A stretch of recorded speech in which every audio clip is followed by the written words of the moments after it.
नमस्कार, मी सुरेखा तारा न्यूजमध्ये आपल्या सर्वांचं मनापासून स्वागत करते। सध्या महापालिका निवडणुकीची रणधुमाळी सुरू आहे आणि राजकीय वातावरण चांगलंच तापले।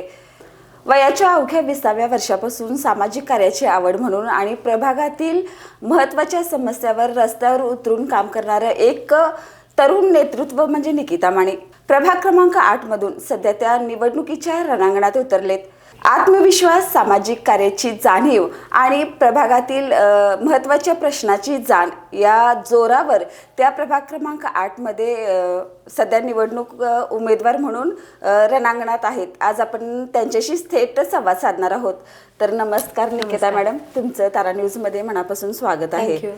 सर्वात प्रथम प्रभाग क्रमांक 8 हा बऱ्याच समस्यांनी ग्रस्त आहे। आता कित्येक दिग्गज या प्रभागात येऊन गेलेत, पण समस्या आहेत तशाच आहेत। आता तुम्ही पहिल्यांदाच निवडणुकीच्या रणांगणात उतरला आहात, तर या प्रभागासाठी तुमचं व्हिजन काय असणार आहे? सगळ्यात आधी माझं व्हिजन हे असणार आहे की मी स्थानिक उमेदवार म्हणून त्या प्रभागातून उभारलोय आणि माझं व्हिजन हे आहे की माझ्या प्रभागात बरेच लोक मध्यमवर्गीय आहेत, मध्यमवर्गीय कुटुंबातले आहेत। तर ती लोक स्वतःची घरं आहेत पण त्यांना प्रॉपर्टी कार्ड नाही आहेत त्या लोकांना।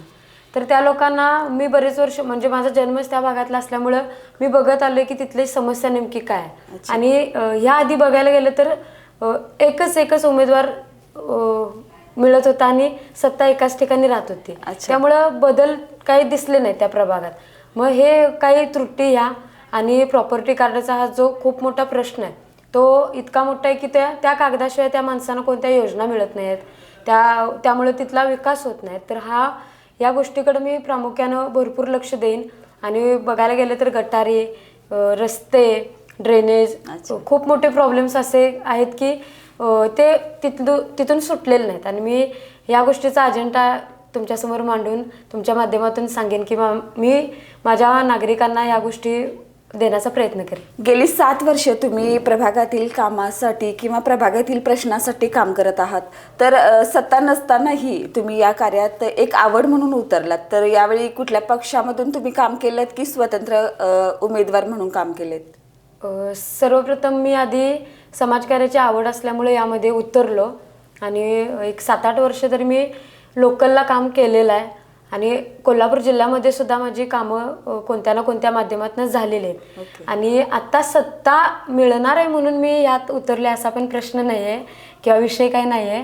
मला समाजकार्याची आवड आहे आणि मी काम करत असताना मी मराठा महासंघामधून, संभाजी ब्रिगेडमधून, मानव अधिकार संघटना या 3-4 महत्त्वाच्या संघटनांमधून मी यामध्ये उतरलेलं आहे। त्यामुळे मला प्रोटोकॉल्स माहिती आहेत की समाजकार्य करत असताना कशा प्रकारे त्यामध्ये उतरून स्वतःला 100% द्यायचं असतं आणि ते मी प्रयत्न करत आलो आहे।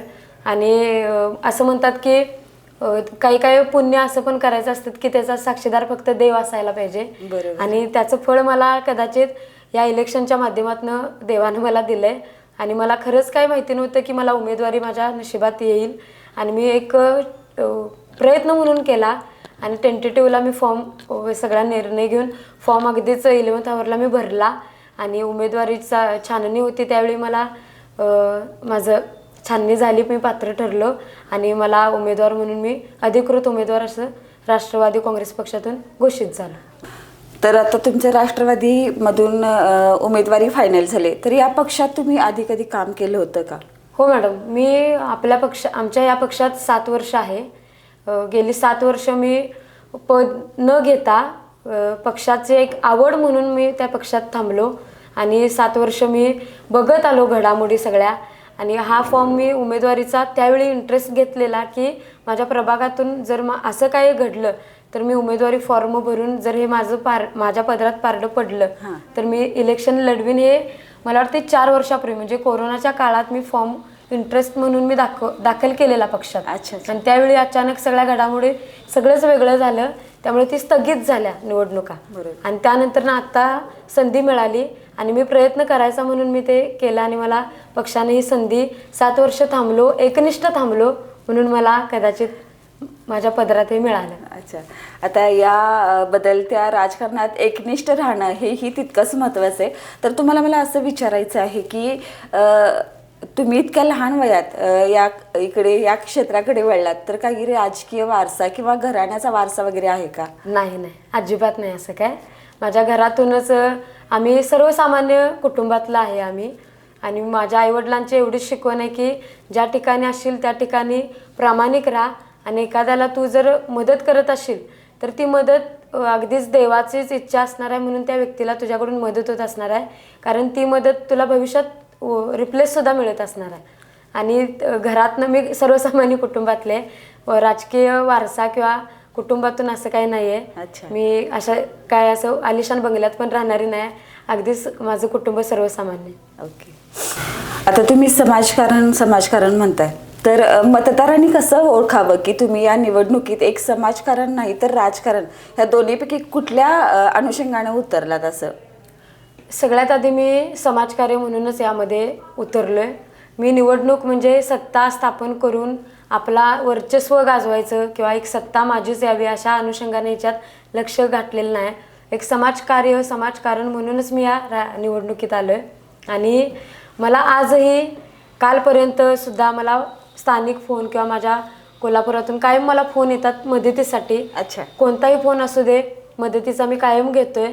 एकदा वेळ प्रसंगी मी त्या ठिकाणी जाऊन तिथं त्या गोष्टीची दखल घेतोय.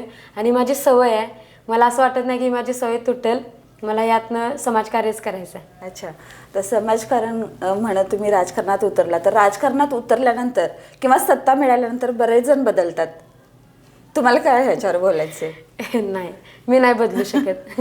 अगदी माझ्या गोष्टी अशा आहेत की मला प्रत्येक गोष्ट छोटीशी जरी असली तरी मी ते एक सामाजिक काम म्हणून मी ते घेत आलोय. आणि मला जर नशिबानं जर माझ्या राजांनी मला जर कौल देऊन माझ्याकडून मला सत्तेत आणलंच तर मी अजिबात बदलणार नाही, हा माझा शब्द आहे. तर आतापर्यंत प्रभागात काम केले म्हणतात, तर आतापर्यंत अशा महत्त्वाची कोणकोणती कामे तुम्ही केलेली आहेत? सगळ्यात आधी सांगायची गोष्ट ही आहे की मी 2015ला कॉलेजमध्ये शिकत असताना माझ्या स्थानिक गावामध्ये म्हणजे माझ्या प्रभागातच एका 5 वर्षीय लहान चिमुकलीवर अत्याचार झालेला. आणि मी कॉलेजमध्ये होतो त्यावेळी. आणि ती बातमी अगदीच त्यावेळी सोशल मीडिया इतका फास्ट नव्हता, हे रील म्हणा किंवा इन्स्टा वगैरे असं काही फास्ट नव्हतं. आणि ही बातमी सगळीकडे पसरली. आणि त्यावेळी त्या मुलगीच्या न्यायासाठी मी माझ्याच प्रभागातनं सगळ्यात आधी मी माझ्या गावातनं पहिलं पाऊल टाकलं माझ्या महिलांना घेऊन. आणि आम्ही ते आंदोलन फार मोठं केलेलं. रस्त्यावर अक्षरशः आम्ही उतरून तो लढा दिलेला त्या चिमुकलीसाठी. आणि तिथूनच माझ्यात इतका आत्मविश्वास निर्माण झाला की माझ्या प्रभागातल्या माझ्या स्थानिक महिलांनी, सर्व लोकांनी मला पाठबळ दिलं. आणि तो कॉन्फिडन्स अजूनसुद्धा माझ्यात आहे. आणि त्यानंतर मी माझ्या प्रभागातल्या महिला असू देत किंवा जी बांधकाम कामगार जी लोक आहेत त्या लोकांसाठी मी बांधकाम कामगार योजना, आणि जी प्रामुख्याने खरेच बांधकाम कामगार आहेत त्या लोकांपर्यंत पोहोचवून मी माझ्या प्रभागामध्ये ती योजना दिलेली आहे राबवून. त्याशिवाय मी शिबिर घेतलेले आहेत आरोग्याच्या रिलेटेड असू देत, जेवढ्या सरकारी योजना आहेत त्याचं शिबिर घेऊन मी माझ्या लोकांपर्यंत पोहोचलो आहे. थोडा प्रयत्न केला आहे आणि जितकं होईल तेवढं मी प्रामुख्यानं करत आलेलं आहे. मी प्रामुख्याने या शिबिर वगैरे सरकारी योजना या प्रामुख्याने माझ्या प्रभागात राबवल्यात. आणि शिवाय मी माझ्या प्रभागात रक्तदान शिबिर, मोफत डोळे तपासणी, वृक्षारोपण, जेवढ्या माझ्या शाळा आहेत माझ्या प्रभागातल्या त्या शाळांमध्ये जाऊन व्हिजिट देऊन माझ्या प्रभागातल्या मुलांसाठी काउन्सिलिंग, ज्या त्या वयामध्ये मुलांनी काय करायला पाहिजे काय नाही, परत कायदेशीर सल्ले, चांगले वकील घेऊन माझ्या माध्यमातून मी महिलांना पाठबळ देत आलोय. आणि हे काम मी माझ्या प्रभागात केलेलं आहे. तुमचं वय आणि तरुण चेहरा पाहता अनुभव कमी असं विरोधकांचं मत आहे, पण आता सत्तेत आल्यानंतर लोकांचा पैसा किंवा निधी किंवा बाकीचे सामाजिक उपक्रम किंवा भागातील मोठ्या समस्या ही हाताळण्याची ताकद तुमच्यात आहे का? हो, नक्कीच. मी हे कॉन्फिडंटली सांगेन. कारण म्हणणारे काही म्हणू देत किंवा म्हणत पण असतील, मला बघताना अगदीच असं वाटतं की किती बारकी आहे किंवा लहान आहे, वय किती आहे हे पण मला विचारतात. आणि तुम्हाला मगाशीच बोललो मी सर्वसामान्य घरातली मुलगी आहे, त्यामुळे मला सर्वसामान्य घरातली परिस्थिती तळागाळात मी पोचलेलो आहे. आणि मिडल क्लास फॅमिलीतले असल्यामुळं मला सर्वसामान्यांचे प्रश्न खूप हृदयापासून माहिती आहेत. त्यामुळं मी जर विरोधकांना सांगायचं झालंच तर हे सांगेन की मी आलिशान घरातली नसल्यामुळं मी सर्वसामान्य फॅमिलीतले आहे. त्यामुळे मला सर्वसामान्यांचे प्रश्न, माझ्या शेजारी पाजाऱ्यांचे प्रश्न मला हृदयापासून माहिती आहेत. त्यांची आत्मीयता सगळं काय असेल ते मला मनापासून माहिती आहे आणि त्या जिद्दीवर मी खरंच काम करून दाखवेन. अच्छा. तर मॅडम आता आपण बघतोय की सोशल मीडियाचा जमाना आहे, त्यामुळे तरुणाई वेगळीकडेच भरकटत चालले. त्यांच्यासाठी तुमचं नियोजन काय असणार आहे? मी सर्व तरुणांना हेच आवाहन करेन आपल्या माध्यमातून की खरंच जर राजकारणाच्या दृष्टीतून मी सांगायचं झालं तर आता एक उमेदवार म्हणून त्या हक्कानं सांगेन की राजकारणाकडे जर आपण बघितलं तर खरोखर राजकारण खूप छान आहे जर आपण ते समाजकारण म्हणून घेतलं तर. अच्छा. आणि राजकारणात एक एक तरुणांना यायचं असेल तर खरोखर या, तुम्ही चांगला पक्ष निवडा आणि त्या पक्षामध्ये स्टेबल राहून तुम्ही कार्य करत राहा. नक्कीच आपलं नाव पण ब्राईट होते आणि सगळ्याच गोष्टी आपल्या अशा इझी जातात. कुठं काही अडचण येत नाही कारण आपला वलय प्रत्येक ठिकाणी राहतो. आणि सोशल मीडियामध्ये जी तरुणी आता तरुण पिढी गुंतले तर त्या तरुणांना मला हेच आव्हान सांगायचं आहे की मी सुद्धा तुमच्यासारखी तुमच्यातलीच एक आहे. आम्ही सुद्धा सगळ्या गोष्टीचा आम्हाला सुद्धा आवड आहे, पण आम्हाला चांगलं वाईट हे समजते आणि सोशल मीडिया जितका चांगला आहे तितकाच वाईटसुद्धा आहे. आणि सोशल मीडियातून जे चांगलं घेता येईल ते घ्या, ते शक्य आहे, अशक्य असं काही नाही आहे. आणि सोशल मीडियात जर वावरत असाल तर चांगला त्याचा बेनिफिट करून आपल्या कुटुंबाला आपलं नाव कसं राहता येईल चांगलं हे बघा आणि समाजकार्य करा. परत जेवढे प्रोफेशन्स आहेत, डॉक्टर्स म्हणा, इंजिनियर, वकील, पोलीस, त्याप्रमाणे राजकारणसुद्धा आहे. चांगलं बघा आणि चांगलंच सेटल होऊन घरचा आधार बना. अच्छा, खूप छान मॅडम. तर आता मला आणखी एक विचारायचं आहे की तुम्ही आता खूप लहान वयापासून समाजकारणामध्ये आहे. आता आपण बघतोय की महिला आजकाल सुरक्षित नाही आहेत, तर त्यांच्या सुरक्षिततेसाठी काही नियोजन तुमचं आहे का प्रभागामध्ये? हो, मी नेहमीच त्यांच्यासाठी तत्पर आहे. मला बऱ्याचदा वेळीसुद्धा फोन आलेत या गोष्टींसाठी. काय इंटेरियल प्रॉब्लेम्स काय फॅमिलीचे असतात आणि अशा वेळी मी त्या महिलांना सांगते की सगळ्यात आधी तुम्ही स्वतः धीर घ्या, स्वतः सांगून की मी ठीक आहे. त्यावेळी स्वतः स्टेबल राहणं हे त्या महिलेसाठी चॅलेंजिंग गोष्ट असते. आणि त्यासाठी एखाद्या महिलेला जर काय असे अडचण येत असेल तर त्या महिलेनं कधीही माझ्याशी संपर्क साधावा. आणि ह्या गोष्टी घडत असताना कुठली गोष्ट कधीच अचानक घडत नसते. त्या महिलेनं सगळ्यात आधी त्या फॅमिलीत किंवा ती सिंगल जरी असली तरी ती ज्या गोष्टीत वावरत असते त्या ठिकाणाचे त्या महिलेला परिपूर्ण अंदाज असतो. असं होत नाही की तिला सगळ्या गोष्टी अचानक कळत असतात. त्या महिलेला सगळं माहिती असतं की आपल्यासोबत काय घडतंय काय नाही किंवा आपण कोणत्या परिस्थितीत वावरतोय. तर त्या गोष्टीची थोडी जरी भनक लागली असेल तर त्या महिलेनं त्याच वेळी ऑप्शन प्रत्येक गोष्टीला असतो. तर आणि आता सोशल मीडिया भरपूर पुढं आहे. मोबाईल तिच्याकडे स्मार्ट मोबाईल असेल तर त्यामध्ये तिनं गुगलला सर्च करावं की ही गोष्ट माझ्याकडे आहे किंवा माझ्यासोबत हे घडते. जर तिच्याकडे स्मार्ट मोबाईल असेल तर त्या मोबाईलवर तिनं गुगलवर सर्च करू दे की मला या गोष्टीत मी आहे आणि त्याकडून मला उपाय द्या. तर ती गोष्टसुद्धा गुगल सांगू शकतं. तर त्या गोष्टी तिला तिथं इझिली मिळून जातात. ते एक प्रकारचा फर्स्ट एड असतं, तशा प्रकारे त्या महिलेला त्या मिळेल. आणि असं झालं की ती तिथं मेंटली ती स्ट्रॉंग राहील किंवा स्टेबल राहील तात्पुरत्या वेळेसाठी. आणि आपल्या म्हणजे प्रत्येक महिलेला माहिती असतं तिला घराची जबाबदारी असते, तिला समाजाची जबाबदारी असते. एक महिला म्हणजे संपूर्ण समाज असतो आणि त्या महिलेनं घर सांभाळत ती एका वेळी प्रत्येक रोल एक महिला त्या फॅमिलीची आईसुद्धा असते, वडीलसुद्धा असते. सगळं नातं ती महिला एकटी सांभाळत असते.